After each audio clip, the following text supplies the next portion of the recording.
are signals all around us. Most of them go unnoticed. Some are born able to sense them, born with the veil still present. A mark said to thin the boundary between worlds. For a white witch, the boundary never fully closes. It becomes something you can see through, something you can feel. Respond not to fear the unknown, but to understand it, to listen when it reaches back beyond the veil. With Tracey Jones.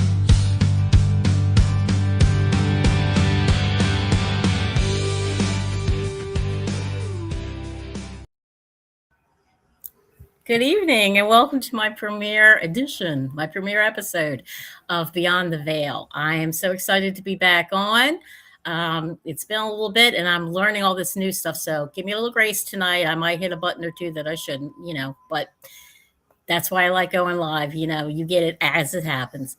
If you have a question about the paranormal or you want to be a guest or, whatever, send me a message at Beyond the Veil with Tracey Jones at gmail.com. And remember, Tracey is spelled Cey. My mother just had to be different. We're also going to have on tonight Mr. Michael Webb. So let me bring him on. Here's a button and button. I did it. Okay. Yeah, we're good. Hi, Michael. Hey, Tracey. How are you? Oh, I've been busy. Been busier than a one-legged man in a three-legged race. That's. Now, I obviously know all about you, but can you please tell us all about you? Well, my name is Michael Webb, and I'm the host and founder of, one of the hosts and founder of Monsters Unleashed. I'm an author. I'm a father. I'm a grandfather, and just a little bit of everything, Mm-hmm. And what first got you into wanting to learn and I don't want to say hunt because that sounds like you're going to kill them, but to research cryptids? What got you into that? Whoa, Tracey, we only got an hour. Started out when I was a kid, to be honest with you. Started out when I was a kid. I had a lot of different things happen. I came from a little small town in West Virginia called Thurman. And I lived in an old house, coal company house on a dirt road. And it was 5 miles one way to one neighbor and 7 miles the other way to the other neighbor. So we were just this one little tiny house here on this dirt road surrounded by mountains and the river. And I honestly lived in a graveyard. Like beside my house, when you'd come out our back door, we'd go into our backyard to play, it was a cemetery. Like we crossed the railroad tracks to go over to our fishing hole. There was a cemetery. You had to walk through the cemetery to get to our fishing hole. So I can't tell you, Tracey, how many times in the summertime when it was so hot, because we had no air conditioning. And I'd grab me a box of Matchbox cars and I would go outside and play, and I'd wind up playing in the cemeteries. Okay. Like their headstones and stuff, were my little roads and everything. I made all my roads there in the cemetery and played in these old cemeteries and stuff. So I've been surrounded by death my whole life. Mm-hmm. And, my mom was married to this guy, and he was a very, very abusive man. Oh. He was an alcoholic. He drank quite a bit. And it was hard liquor. It wasn't beer. It was always hard liquor. And he was abusive to our boys, and he would just, mind you, just beat the shit out of us for no reason. Oh, and, God, I'm so sorry. It was bad. And, CPS wasn't there for me when I was a kid. Today you whip your kids, and next thing you know, CPS are there putting handcuffs on you, and dragging your ass to jail. Not back then. It wasn't Wow. like that growing up in the 80s, in West Right. Virginia, it wasn't. But anyways, one night, and this is what starts it, okay? One night he was drunk really bad, and we could feel the tension in the air in the house. So that meant that there was going to be a fight between him and my mom. Right. He was mean. He'd beat the crap out of my mom and stuff like that. It was bad. But anyways, we could feel the tension in our air, and he was pretty drunk. He was sitting in his chair in our living room. We had this little tiny living room, and we heated with a big 100-pound coal stove, which stood up about 4.5 foot off the floor. Mm-hmm. And it was a top-loaded stove. You put your wood straight in from the top. And he's sitting there and he's listening to a song. And as I've said before, I'll never forget the name of the song. It was by Kenny Loggins. It was called Footloose. You know that song Footloose? Yeah. Remember the movie and stuff? This was around the time that movie was popular. So it was all over the radios. He's listening to this song and he's tapping his foot on the floor, and all this stuff. Now I'm sitting in the kitchen with my mom. My mom had made like beans and cornbread that day, and I remember she heated me up a piece of cornbread, and I was just there eating a piece of buttered cornbread at the table, and I'm looking in at him and I'm thinking about what kind of idiot he is, how he's acting. And like he's stomping on the floor to this music and stuff. Then Tracey, just out of the blue, something boom hits from underneath of the house, and it hit with such force that it knocked that 100-pound warm morning coal stove up off the floor about 6 inches. Just bounced off of the floor, and I seen it, and I'm like, that stove loaded down with coal and wood probably weighed 250 pounds or better or more, maybe even more than 300. But it bounced it off the floor like it was nothing. Oh, God. So we went outside to my mom. She told me to go and get my brother. That's what it was. She told me to go and get my brother. And so I went into the room to get him, to wake him up. And as I was waking him up, there was another huge crash, and it kind of shook the house a little bit. And my brother just raises up out of the bed, and he's like, "What the hell is that?" And I said, like, "Man, that's what I'm trying to tell you. Something's going on, something's going on. There was this noise and it knocked the stove off the floor and all this stuff." And so he gets up and he goes in, he gets my stepdad's shotgun, and my mom, she tells us to go outside and look around. And my stepdad's just sitting there in a chair. He's so drunk, he don't even know what's going on. I mean, honestly. And so we go out the front door and we start coming around the house. And when we get to the backyard, our crawl space door was about 4 foot wide by 4 foot tall. And that thing, when I come around the house, we had this little flashlight and I'm shining it, and it's laying out in the middle of our yard, Tracey. The door, the whole big door. Well, that door was made by 2x8 boards, 2 inches thick, 8 inches wide. It was made out of those. And that thing was heavy. It was really heavy. And it was laying out in the middle of the yard. So we got up the courage and we walked over there by where the hole was. And I'm trying to shine this little dim light up in that hole. And my brother looks at me and he says, "You got a flashlight, go ahead and go up under there." And I looked at him and I said, "You're crazy. I ain't going under there." I said, "You seen the door out in the yard?" I said, "Here's the flashlight. You go." Right. He's like, "I'm not going." So I went back in the house and I told my mom, I said, "We can't see anything and we'll look at it in the morning because we're not going back out there." Right. We didn't even tell her the door was off of the house. So the next morning I get up before all the other boys. And I go in. My mom she had one of those wood-burning cook stoves in the kitchen. And every morning in the wintertime, she'd build a fire in that. That's what she cooked the bread for them, and it helped heat the house up. Sure. And so I got up early that morning. As soon as I come through there, she says, "I want you to go in the living room and look at that floor." So I walked in there and I looked down, and the boards that was under the stove and behind the stove there were busted up.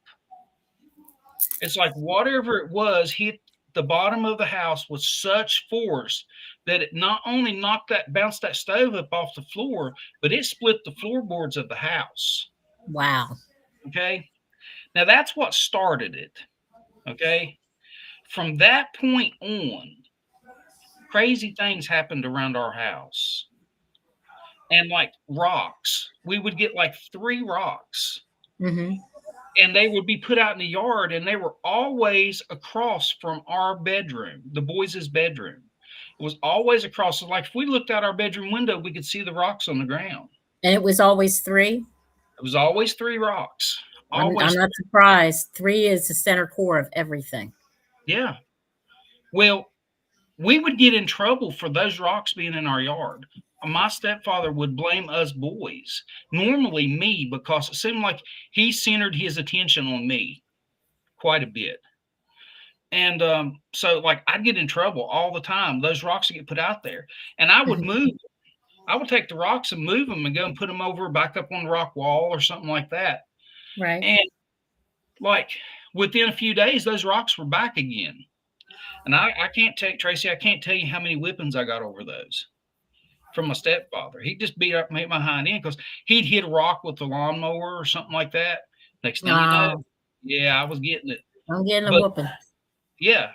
So one day he got those rocks. He said he found those rocks out there.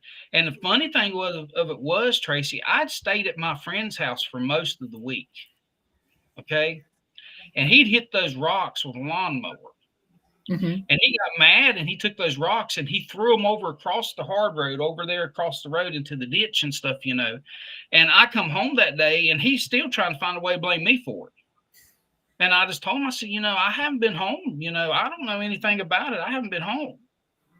And everything. Well, he had threw those rocks. Tracy, that night we didn't sleep. Mm-hmm. Something was smacking our house.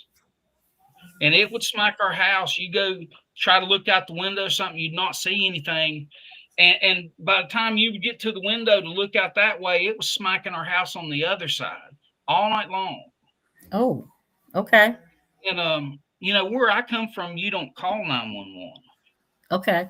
You know, that which it'd take you a good hour to get a police officer to come down to respond anyways, you know. So it's just easier to handle it yourself. Yeah, we handle it ourselves. Hey there, Tricia. Hi, Tricia. But so we didn't really sleep at all that night. I mean, there was stuff smacking our house and all that stuff. And the next day, I went back out there, and those damn rocks were back in the yard again. The same rocks that he had threw over across the thing. Okay. They were back in the yard again. So I picked them up and I moved them, and I stuck the rocks. There's a rock wall. We had these old rock walls in front of our house and down and everything, you know, and they were for, you know, to hold up the banks and stuff like that, to keep the dirt from coming in. Well, Sure. I took the rocks out there and I stacked them back up the same way they were on the rock wall. Okay. And where they wasn't in anybody's way. And that night, nothing else happened. So, like, my stepfather, he started acting kind of weird, and everything over the weeks that followed. He was acting weird, like not his old evil, mean self. You know what I mean? And everything. He was being nicer to me and stuff. He's never really mean to my little brother. It was just usually me, and his boys. You know, he had 2 boys, and he was pretty damn mean to them. But he acted weird, and I really didn't know how to take it. Mind you, I was a young man. I wasn't but probably 13 years old. And but anyways, those rocks. You know what? Hey, honey, I'm going to interrupt you for a quick second. I just noticed that Tricia said YouTube wasn't showing this show live. And I got a message from Dave Bruce saying he couldn't find the show. See, we're just working out bugs on the first one. So Andy got a link for So we may or may not show up on YouTube. I don't know. Let me check here real quick while we're looking here. Thank you all for the heads up. Yeah. I don't have any that wait for something to happen music. So you just have to amuse yourselves for a minute. Well, it's showing us live. It's showing. Well, now it's only showing one viewer. We had 4. I don't know. Weird stuff happens with me in electronics. He's even said that. Yeah. Let me see here. Yeah, it says we're streaming. Okay. Let me take. Yeah, it's showing us live. One watching. Weird stuff. It's showing us live on another channel. Oh, You only got 1 subscriber on that channel. I didn't even use that one. Okay. I had an older account that I didn't put anything on. And that had like 2. Well, everybody is now we are live, Tracy. Yeah. Let's see I'm here. sorry about this, y'all. Growing pains. Yeah, I had 2. I had one I was just playing with. Right. And then I had one with like 70 subscribers to it. It should be coming up under the one with 70, but you're saying it's coming up under the one with just 1 or 2? Yeah, it's not coming up with the one with 70. It's coming up on your new account. Remember the one with 70 is the account we could not get to go live. Okay. Well, interesting. So I sent you a link to the channel. Okay. It is your new channel that you just created. So let's put this link. We need to throw that link out there, and we need to reschedule this show. Okay.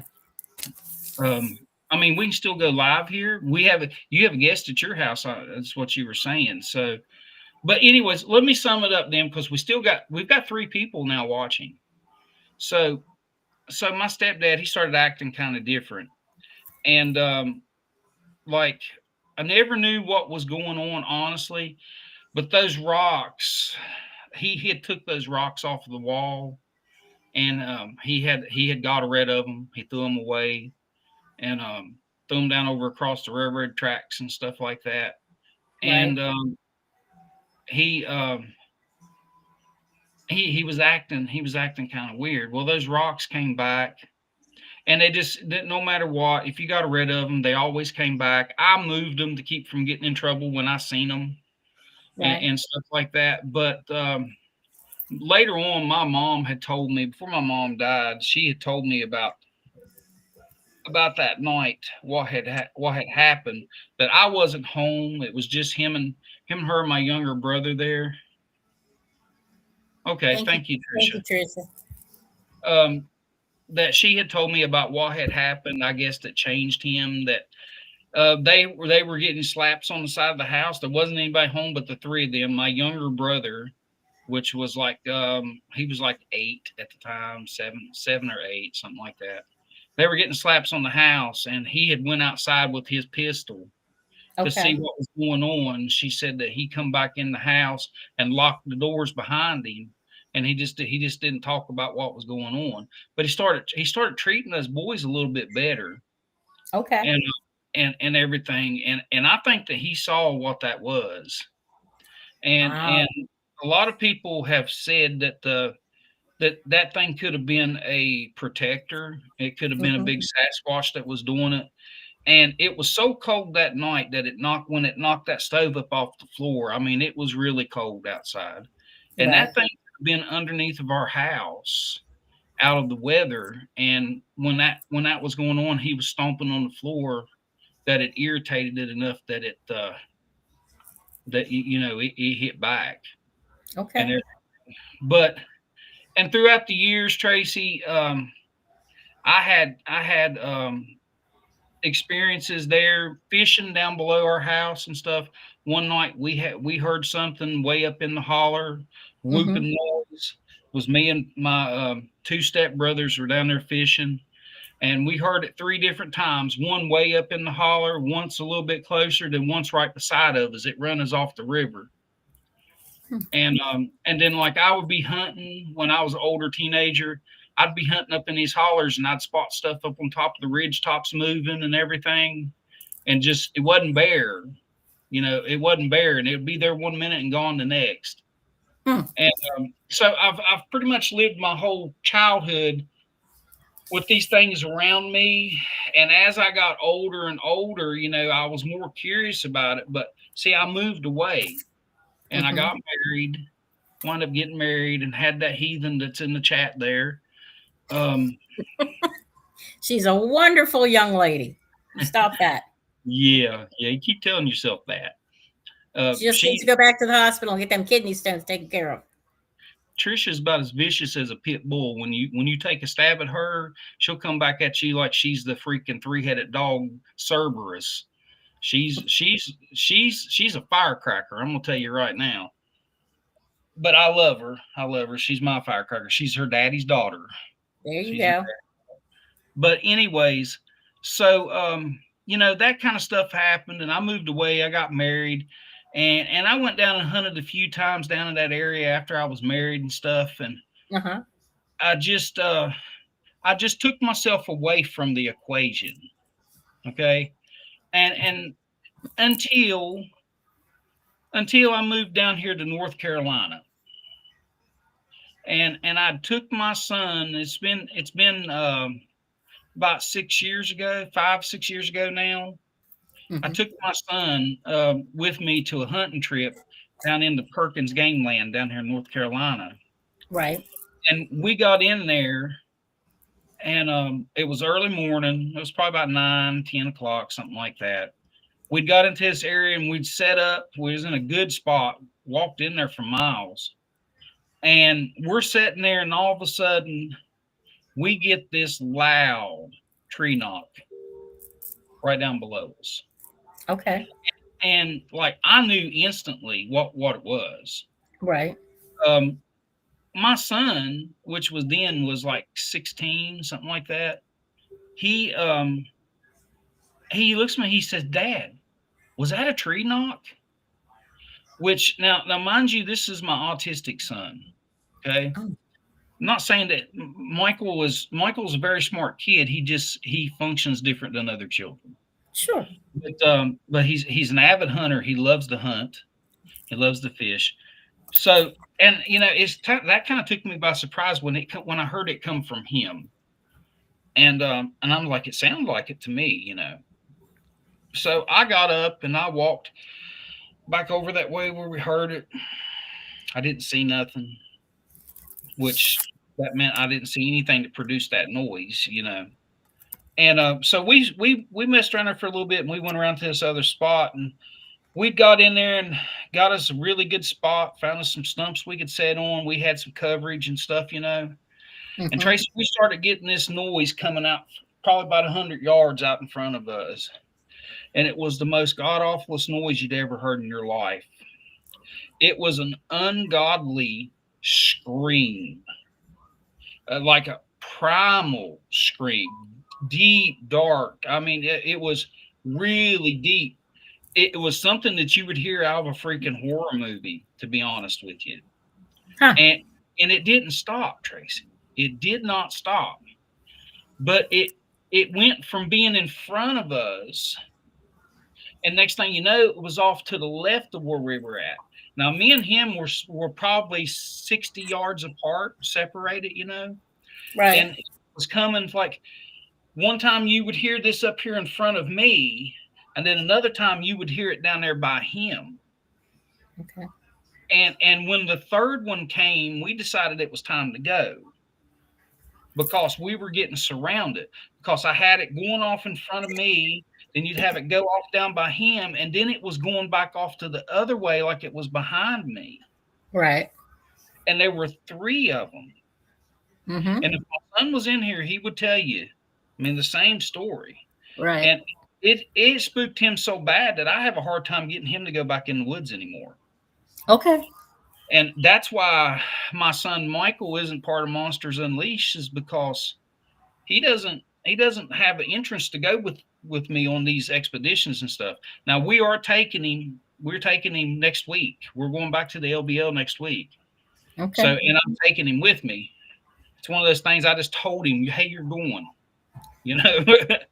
but so that got me, when that did that, that got me really curious about it again. And I Right. started doing more studying and everything. And I'd been working on a book for a long time, just here and there, you know, just here and there, doing this, doing that. And I decided to put some of my stuff down to writing. Okay. So I've written two nonfiction books, and Okay. then I wrote two children's books also. There's Yeah, mine. Echoes in the Hollows. That was the first one. And the books, you can find these books, by the way, on Amazon. These books, Echoes in the Hollows is the first one, and then you have In the Shadows of These Mountains is the second, and then you have Sneaky. Now Okay. Sneaky is awesome. Okay. Sneaky, if you can remember the old books, if you can remember the older books, the Pokey Little Puppy, the little golden book, children's books, they had Right. one called Pokey Little Puppy. Well, that book inspired me to write these Sneaky Sasquatch books. Yeah, that photo there, Tracy. Here, take that one down. I'll bring up the other one of that, so you can see it a little bit better. We can talk about How do that. I take it down again? Um, Oh, remove. Let's hit the remove button. yeah, it's got to Yeah. remove. All right, See, a little grace. That's all I'm asking. I'll bring this one back up right There you here. go. Now we are going to be, Monsters Unleashed is going to be at the West Virginia Bigfoot Festival. We're going to have a booth there. It's going to be October the 9th through the 12th in Summersville, West Virginia. Mm-hmm. If you've ever been to one of these convention, these festivals, Bigfoot festivals, whatever, this is the one to go to. Okay. This thing is massive. Okay. Massive. They have all the top people in this field come there to speak. Expedition Bigfoot members, they come there. All these big people, they come. And then they have hundreds and hundreds of vendors there. So if there's anything you want Bigfoot related, you can pick it up there. That's for sure. They've got it all. Okay. But it's really nice. We enjoyed it. We spent, I think we went there in July of last year. It was so freaking hot. Oh, Tracy, it was hot. This year it's going to be in October, so it's going to be cooler weather. Good. Be more enjoyable that way. But yeah, so like I said, all that stuff that happened as a child, it just made me, I knew as a child what was going on. Okay. And like I said, all my life I've been surrounded by death and despair. I played in cemeteries. I watched my father basically almost die in front of me. My grandmother, I watched her drift away. As a boy, I was 9 years old. I was taking care of an invalid. My grandmother was an invalid. She was bedfast. She couldn't get up and do anything. So I had to take care of her while I was taking care of my dying father that had stage 4 colon cancer. Holy cow. That's a lot for a little one. Then I had my baby brother, he was 5 years younger than me. So he's like 4 years old, and I'm having to take care of him. Plus, I'm still going to school. And you're doing this while you're 9 years old? I'm doing it while I'm 9 years old. Lord have mercy. And I would have done it on up to the point that my father passed if I could have. But, I mean, I remember I walked out of our holler that we lived in to call an ambulance. And we had a phone, but I had to go down to the store, the little general store. We had to call an ambulance because back then they had a party line. Yeah, I remember those. So, and it was always two old ladies on there sitting gossiping about to each other. It's like the And Andy Griffith Show. I remember getting our telephone and I picked it up and they were talking, and I told them, I said, I have to call an ambulance for my daddy and all this stuff. And those two old ladies wouldn't get off the phone. So I hung up the phone and I didn't walk. I ran out of our little holler, and there was a store down at the end of the road. And I went down to the store and I called the ambulance, and the ambulance met me there at the end of the road, and I rode on the back bumper of the ambulance and Okay. to our house. I stood up there. There was a handle, and I stood like riding on the back of a trash truck and got my daddy. And that's the last time I saw my daddy. That was on December the 6th, 1984, and he died December the 8th, 1984. Oh. And then after that point, my mom had already been shacked up with this feller, that my stepfather. And, of course, after he passed, we had to go back to him, back to her. And then it was just misery that whole time. Oh, But, I'm so sorry to hear that. oh yeah, I mean, that's part of my past. It made me who I am today. It made me a stronger person. Yeah, And they say if you don't go through the storm, you can't enjoy the morning glory. yeah, that's So right. Yeah, that's right. But if I don't tell you who this person is, or try to figure out who this person is, he's about to just get on my last little frizzled nerve. It's like, this is what I'm seeing. Like, quit talking and move. All right. A little hard to hear this time. Now, you got to remember, the first time I met Michael and Trisha, I found some family members. So they came through. I don't remember any of it, what I told you. So maybe I'm going to be repeating. I don't know. But there's a gentleman here. Wait. Dwarfus? yeah, Hold that's on. my father-in-law. Dale Yeah, Permelia? Does that make sense? yep. Oh, That's my father-in-law that passed away a few years ago. yeah, because he was going, I was his daddy. I was his daddy. Yeah. Oh, okay. Yeah, he's a good man. He really was. I loved him. Says he was in the Army for 5 years. I know he was in the Army. 5 years sounds about right, because I think he was an E5 when he got out. Okay. And then say it again. An underground coal miner? Yes. Oh, Yes. wow. All right, Yes. then he also says, I'm a marble champion. I don't know what that means. Is it like the little game marbles? I don't know if my wife's watching or not, but I'm gonna have to play her this. Okay. Yeah, he was the marble champion of Leicester, West Virginia, back when he was a kid. He was the marble champion and everything, and he wasn't afraid to let people know that he'd been. Oh, he's very proud about it. He's yeah. This is Sure enough. Trisha called Sandy. That's okay. Okay. Oh, I got chills. Yeah, I do too. It's all good. It said he loved hunting and fishing, and that's where you really got it from. Yeah. Yeah. He was. I have to say that he was my hunting partner. Okay. And like any other partner I'd ever had, me and him shared a lot with our hunting and stuff like that. Especially when he started getting sick, I kind of stepped up and helped him, and made sure that he was able to go in and set his blinds and his feeders and stuff for him, and take him right straight to his blind door. I just took good care of him, because that's what I would have wanted somebody to do for me. Right. When did you pass? Tell me.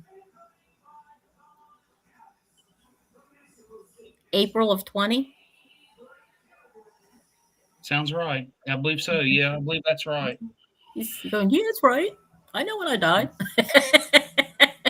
Yeah. So, the message is just basically all your hard work is now paying off, and he's real proud of you. So That's good. he That's really says good. he's going to leave you little signs too. Tell him that we all miss him. Tell him that we all miss him, and his grandson really loves him. Okay. He heard. He heard. I got one other question for you. I don't want to just throw you over the deep end, but Okay, did you have a little critter named Gizmo? I did. I Okay. did.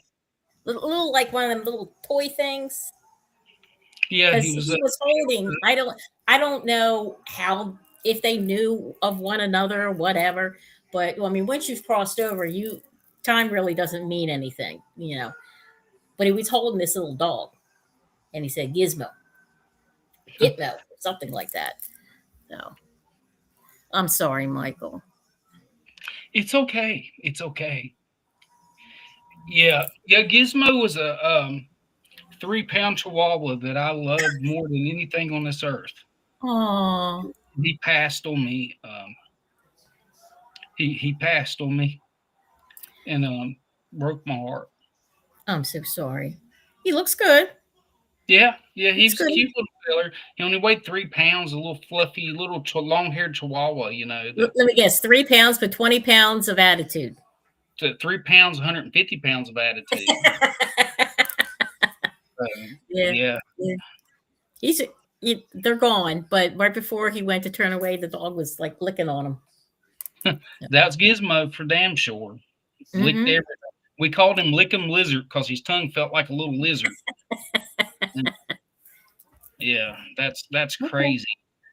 Well, I got to tell you that this gentleman has been here since about 12 o'clock today, walking behind me saying, "You can see me, right?" Yeah, I can see you. I can see you. You know, if somebody came into this house, they probably would have put me in the nervous hospital, like Robert Effler says. It's a miracle that he didn't pinch you, going behind you and pinch you, because that was his thing. He come up behind people and pinch them, you know, Mm-hmm. and everything. Yeah, you know, of all the people, you told me that I had somebody there today. Yeah. Out of all the people, I didn't really think that it would be him. And me and my wife had, like, she told me that it might have been my friend Randy, my best friend Randy or something, you know, Mm-hmm. and everything. But because I've been kind of trying to take care of his oldest son and Right. keep him on the straight and narrow and stuff. You know, he's a good guy and everything, and I miss my friend a whole lot. But I'm glad it was Dorfus. I really would. And for you to come up with his name, I mean, you know, nobody really knew a whole lot about him. You know, as far as any of my social media or anything like that. And Dwarfus just isn't a name that you come up with. I thought he was joking. I'll be honest with you. I thought, were you trying to say doofus or something? You know? Dwarfus Del Premilia was his name. Yeah, Trisha said she was guessing my best friend Randy. And but Dwarfus, yeah. Okay. It's good to know that he thinks of me. I never know. People ask me, how do you do it? I don't know. People show up. That's I don't sit and meditate and call the this and that and the other. They just show up. And sometimes it's at the most inconvenient times. You like, I'm trying to get a shower and somebody will be knocking on the door. And you just gotta wait. Let me get my shower. Let me get dressed, and then we can talk. You know, but the house was a good man. He was a really good man. He really was, and very talented. Like very, very talented. He could make you anything. Take a piece of wood and make you anything out of it. Okay. You know. Okay. So, yeah. Thank you, Tracey. You're welcome, honey. You're welcome. You're welcome. You're not going to want to come back on anymore because I keep making you cry, and I don't mean to. Oh no. Look, I mean, I needed it. I really did. I needed it. And I told you, I said, if anybody shows up for me, I said, don't hold back. I said, if you think it's going to hurt my feelings or whatever, it don't matter. Yes, you did. Don't hold back. So, yes, you did. Yeah. Okay. Well, yeah. Well, see, this is why you had to be my first guest. Mm-hmm. You were supposed to be my guest last week, but something was fishy was going on with my YouTube page, and it sounds like it might still be a little fishy, but we'll work it out. So Well, we're moving we're back to up this on week. our viewers. Everybody found us, I guess. So Yeah, if you saw me like looking over here, I kept sending out the link in Messenger. So just make that's a post. Hmm? You can make a post on that other YouTube account Okay. and reshare the other channel's link and tell them you apologize and ask them to please go and subscribe to that one Okay. and everything. And Yeah. Well, it's funny because I've had a bunch of people tell me that they subscribed, and the I don't know. We'll discuss later. yeah, later. we sure will. So, what do you have coming up that you want to talk about? Well, we have this Golden Pond. It's like a town hall meeting style event that's going to be in Cadiz, Kentucky, and Okay. that's going to be February the 7th. And I urge anybody that's in that area that can attend that event, you should attend that event. We're Okay. going to release some evidence that Trisha has got, and it's some of the most disturbing evidence that I have ever saw, and it's some of the best evidence I have ever saw. And I'm going to leave it at that. I'm not going to say what it is, but it does have to do with the cryptid world, and Mm-hmm. this is something that you're going to want to see. Okay. And we're going to release it there before we take it anyplace else, just so we put it in the public's eye. Okay. Now, if you see black helicopters, just walk the other way. Yeah, I didn't know. Yeah. Oh, that's funny. That's too funny. Okay. Lisa's birthday is also the 5th of February. So I'm Okay. going to be there for her birthday too. And it's the first birthday I've got to spend with her in a long, long time. Oh, that's nice. So it's going to be special for me too. Okay. As long as she's not in the hospital with them damn kidneys that she didn't get taken care of yesterday. Should have gotten take care of yesterday. Just think, Trisha, 32 is really close to 50, okay? That's still a baby. Wait till you're over 60 like I am. Then you get into the real big ages, And yeah. Oh, well. But yeah, we need to redo this show again, Tracy. I'm gonna have to come back. You're gonna get me booked again for one night, so we give everybody the honest. Well, they can go back and watch the video, but still, we'll get on when I've got more time, also, because you have another guest tonight. You have another show. I do. I have Miss Cindy Sapp. I think SAPP. So I'm going to be wrapping up here in a minute or two. So it's not going to be a full hour. But I figured people know. So listen, guys, don't go away. Don't go away. Go and grab you a drink, a snack, and all that stuff, and be waiting for Tracy to go live again. Or are you going to go live on the second one too? Yeah. Okay. Well, so everybody sit back and wait for Tracy to go live again. It gives you time to go and take a pee break and grab something to drink. And just wait for Tracy to go live, because the next show is going to be awesome. You're going to get a 2-for-1er. 2-for-1. Plus, you got to see all the bloopers on this one. Yeah. And that's fine. That's what I like about going live. It is what it is, and nothing's rehearsed. And it's not. I just prefer ever recorded stuff, because I feel like, not that there's anything wrong with doing a pre-recorded one, but if it's something where you have to prove something to somebody, like, would people have really believed me if we did this pre-recorded and then showed it, or would they think, oh, they must have gotten together and figured something out? You know what I mean? Yep. So that's why mine will be, by in the morning, you'll have more views on this video than you had in a whole month on Channel 12. Okay? You're going to have more views tonight than you had in a whole month on Channel 12. And I told you before, Tracy, I said you didn't belong on that dead-end network. That you were getting dead-ended, and you needed to get exposure out there. You needed to be on YouTube so people could see your true abilities. Thank you. I appreciate that. I really do. He has been such a help to me, and we'll figure out the whole YouTube thing. Maybe if you're Do you have a show to do tomorrow night? Actually, no, I don't have one tomorrow night. I'm going to be on. I'm going to be on Creepy Culture Friday night. Okay. So I'll be on Jennifer Hicks' show, Creepy Culture, Friday night, and it's going to be a long one. People, if you come on Jen's show Friday night, be prepared to stay for 2 or 3 hours. I don't know, maybe 4. It just all depends on how I'm feeling. You know, Right. I might even like drink me a couple Red Bulls before I start, so I'm all pumped up. It's hard to tell, but we're going to have a good show on there too Friday night, and then of course Monsters Unleashed on Saturday night at 9 p.m. Eastern time, and Okay. it's going to be a real good one. We're going to have this gentleman named, they call him Swamp Dog, Okay. and he's going to be on there Saturday night, and I'm looking forward to that show too because he's got a very interesting story. I just want to know how he got his nickname. He's from down there in the swamps. Right.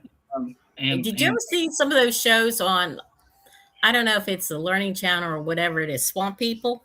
yeah, Some people are nuts. They reach in there and grabbing gators and turtles and all. yeah. No. And just think, some of us won't even pick up a crawdad, you know. Yeah. So Too much. Too much. Okay. Well, what I'm going to do is I'm going to put you back yonder, and I'm going to finish out. And we are going to stop a little bit earlier tonight, only because it's the first one. We have some issues. We'll get them worked out. Maybe I'll give you a call tomorrow night, or you give me a call, and we'll see if we can't figure out the shenanigans of it all. So yeah. I think it was a misidentification of a channel, is all it was. Okay. Because they look identical. We set one up, and it wouldn't go live, and you built the new one, and you set it up to look just like the other one. And I think it was you sent out the link for the wrong one. I believe. I have no doubt. It's a button thing. So yeah. All right, Mike. I'll be right back in the green room. Okay. All right. Bye, everybody. Bye bye. Thank you so much for tuning in to my grand premiere of Beyond the Veil with Tracey Jones. I am so excited to learn more about these buttons on the computer and having wonderful people like Michael on. Now, one thing I have brought with me that I did on the other show, because people just seem to like it, is the did you know part. So every night after I say goodnight to the guests, I'm going to give you a did you know. It might concern pagans, it might concern witches, it might concern druids, it might concern, just the paranormal in general. But I'll give you a little heads up of did you know. So tonight's did you know the reason behind a witch's pointy hat, a cauldron, and a cat? Back in the medieval days, when they were at their various markets, women would brew beer in big round cauldrons. And since it was so crowded, they would wear a tall, pointy hat so that their customers would know where they are. Now, why the cat? They had the cats because, well, grains and barley and all that other stuff that goes into making a beer would attract rats. So, cat ate the rat, man drank the beer, and there you go. If you have any questions for me, please don't hesitate. Send me a message on Beyond the Veil with Tracey Jones at gmail.com, or still have Paranormal White Witch at gmail.com, either one. You can also find me on my Facebook page, which is Tracey Lynn, TraceyLynn. So until next time, I appreciate you coming in, and let's see if I can figure this out. All right. And boop.